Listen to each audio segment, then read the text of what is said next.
Hello guys, welcome back to my channel. ఈరోజు మన basic స్టిచ్లో ఫస్ట్ స్టిచ్ రన్నింగ్ స్టిచ్. దీన్ని కూర్పు కుట్టు అని కూడా అంటారు. ఇది ఇలా చాలా సింపుల్గా వేసుకోవచ్చండి. బేసిక్ అందరూ ఎవరైనా సరే అలవాటు లేని వాళ్ళు కూడా ఈజీగా చేయదగ్గ కుట్టిది. ఇలా కుట్టేసుకున్న దీన్ని ఈ స్టిచ్ అయితే కంప్లీట్ అయిపోతుంది. ఈ కంప్లీట్ అయిన కుట్టు మళ్ళీ దీన్ని కొంచెం రీమోడలింగ్ చేసుకోవచ్చు. ఎలాగంటే దీన్ని ఏమంటామంటే కూర్పు పైన మెలి అంటారు. అయితే మనం ఫస్ట్ ఎలాగైతే వేసుకున్నామో రన్నింగ్ స్టిచ్ సేమ్ అలాగే అదే విధంగా వేసుకోవాలండి. ఆ వేసుకుని కంప్లీట్ అయిపోయింది. దాని ఆపోజిట్ కలర్ అంటే సేమ్ కలర్ అయితే అది మనకి డిఫరెన్స్ అనేది తెలియదు. సో దానికి ఆపోజిట్ కలర్ ఇప్పుడు మనం రెడ్ తీసుకున్నాం కదా, దాన్ని బ్లూ కలర్తో వేస్తున్నాం అనమాట. బ్లూ కానీ ఎల్లో రెడ్ అలా కూడా వేయచ్చు. రెడ్ కాబట్టి వేరే ఆపోజిట్ ఎల్లో కానీ బ్లూ గ్రీన్ ఏదైనా వేయచ్చు. నేను బ్లూ కలర్ తీసుకున్నాను. దీనిపైన ఇలా మెలివేసుకోవాలి. కింద క్లాత్ రాకుండా ఓన్లీ స్టిచ్లోంచి తీసుకురావాలి సూదిని. కింద క్లాత్ని టచ్ అవ్వనివ్వకూడదు. టచ్ అయితే అక్కడ డిఫరెన్స్ తెలిసిపోతుంది. సో రన్నింగ్ స్టిచ్ దానిపైన కూర్పు కుట్టు మీద మెలి రెండు స్టిచెస్ కూడా ఈరోజు మీరు నేర్చుకున్నారు. తర్వాత దీంతో ఒక డిజైన్ చేయొచ్చు. ఎలా డిజైన్ చేయొచ్చు అనేది చూద్దాం. ఫస్ట్ మనం ఇక్కడ ఒక లవ్ సింబల్ షేప్లో ఒక డిజైన్ గీసుకున్న తర్వాత దీనిపైన కూర్పు కుట్టు వేసుకున్నాం.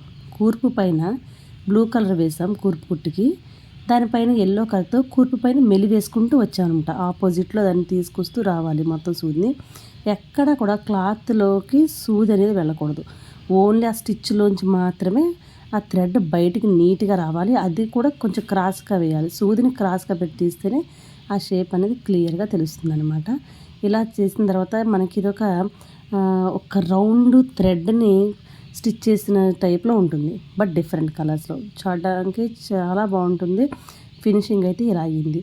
ఇప్పుడు దీన్ని ఇలా ఎంటీగా ఉంచలేం కదా, సో ఎంటీగా ఉంచకుండా దీని లోపల డార్క్ కలర్ అంటే రెడ్ కలర్తో ఇలా ఫిల్ చేసాం. కూర్పు కుట్టుతో ఫిల్ చేసామన్నమాట. అది కూడా ఒకే షేప్లో కాకుండా చూడండి డిఫరెంట్ కలర్తో వేరే షేప్ లోపల ఒక వేరే షేప్ తీసుకొచ్చాం. హాఫ్ ఒక షేప్ కింద మళ్ళీ హాఫ్ కూడా వేరే వేరే కలర్స్ని తీసుకుంటే ఇంకా బాగుంటుంది. సో నేను అది కూడా అలాగే చేశాను. ఒకసారి చూడండి.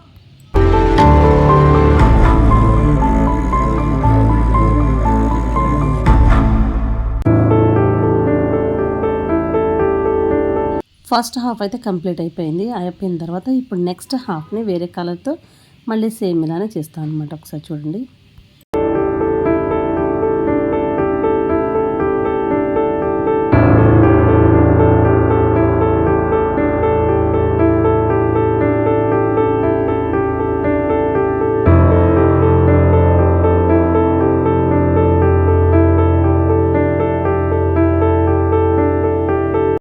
ఫైనల్లీ కూర్పు పైన మెలి ఈ రెండు స్టిచ్చెస్తో మనం ఒక డిజైన్ అయితే కంప్లీట్ చేసాం.